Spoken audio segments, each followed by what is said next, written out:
President yatutumye wano okubagamba nti gavumenti ya Uganda egenda kuweereza official burial, ejja kumuziika mu butongole bwa gavumenti. Ate ng'oba tuwadde official burial waliwo n'ebigenderako y'ensonga olaba nti waliwo omuserukale, kubanga otukuba gun salute ne byonna tugenda mu lukiiko lyonna ne tubikkiriziganyako.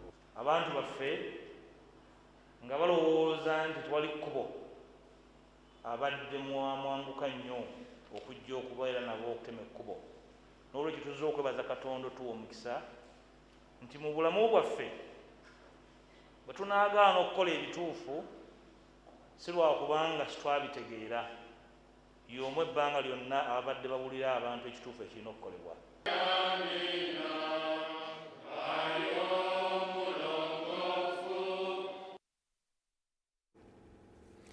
Weewaawo Kamalabyonna wa Buganda Charles Peter Mayiga agamba